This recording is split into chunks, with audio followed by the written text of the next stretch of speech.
We've been talking about, Asia and different parts of the world, but we haven't really talked much about Latin America. So I want to give you a taste of why nature is my only God.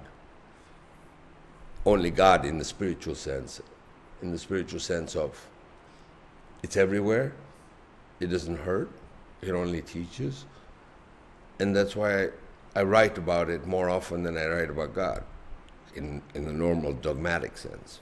So this is about a poem about a place called Iguazu. And I'd like you to take a couple of minutes to wander with me on a wonderful journey through South America to this place that probably typifies for me nature's amazing ability to enthrall you and to take you to the spiritual world.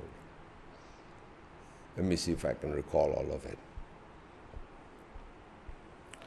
Centuries ago, the Guarani tribe in the country of Paraguay named the falls Iguazu, the meeting of the big waters, the place where 3 mountain rivers end their long, long journey into a gorge called the Garganta del Diablo, the devil's throat,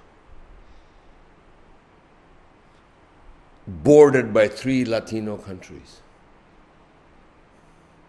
with the mist so powerful coming out of the gorge that the camera-clad onlooker looking down on the gorge 3,000 feet below can't even take a picture because the mist is so powerful.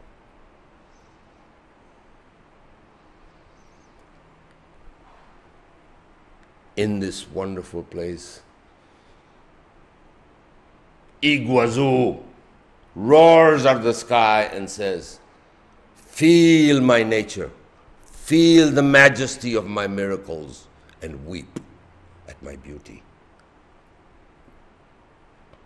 The man, the camera-clad onlooker, looks around past the gorge and he sees 1,000 waterfalls spanning 4 kilometers into the horizon, each rising on top of each other on one mesa after another, like the steps of a Tibetan plateau,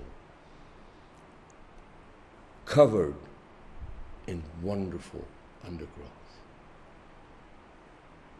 All of a sudden, a colobus monkey comes out of nowhere and tries to grab the safari hat of the man. And the man tries to stop him, but too late.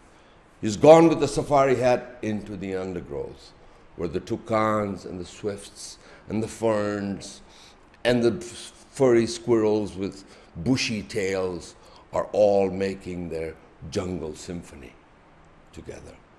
And the colobus monkey is now using the safari hat as his baton to conduct the symphony.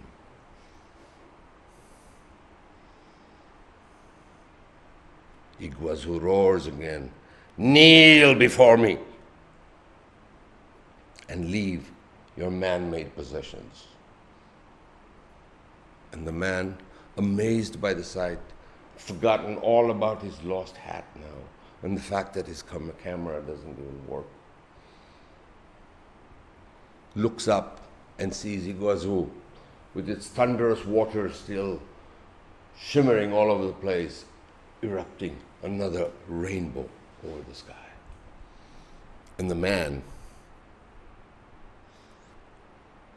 forgetting all about his hat now, weeps with joy and sheer gratitude. That's it. That was wonderful.